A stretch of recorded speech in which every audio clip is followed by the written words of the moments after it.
دا یو مسله چې خلک ډیر په اخته هم دي او ډیر زیات پوښتنې هم کوي. په دې کې دوی ته ډیر زیات شک او شبهات دي.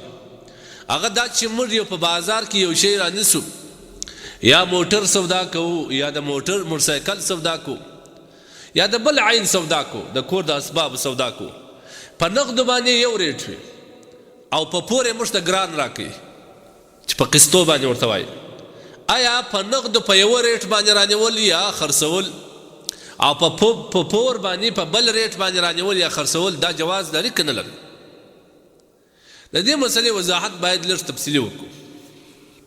هغه دا چې یو سړی د خپل شي واک او اختیار الله دته ورکړی چې په هر څه یې ورکوي، خو شرط دا دی ظلم به نه کوي، د خلکو د مجبوري نه به غلطه فایده نه اخلي.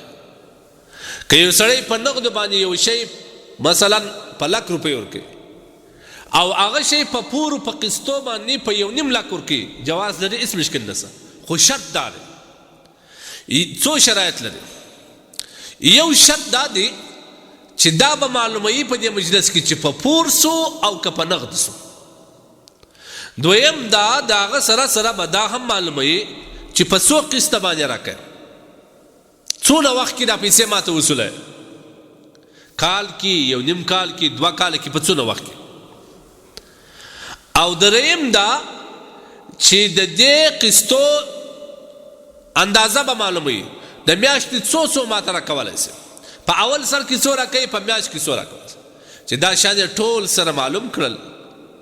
او بهتره خدا دی چې ختم سره ولیکي پر هغه باندې شاهدان، ځکه قرآن کې هم دا کله تاسو چې د بل پور سره کوئ باید ولیکئ شاهدان پر ودر.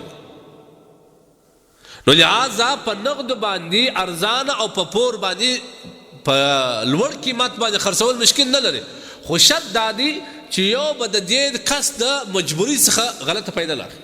یو کس که مجبوري او دې شي ته ډېر ضرورت لري، یو خو هغه چې سړی د شوکه یا ګاډي رانیسي یا موټرسایکل رانیسي یا سم کور لري بل رانیسي، هغه نه.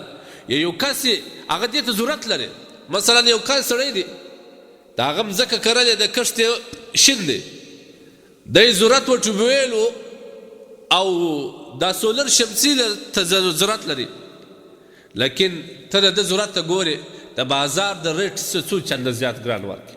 دا ظلم دی، دا د مسلمان د مجبوري څخه غلطه فایده اخیستل دي.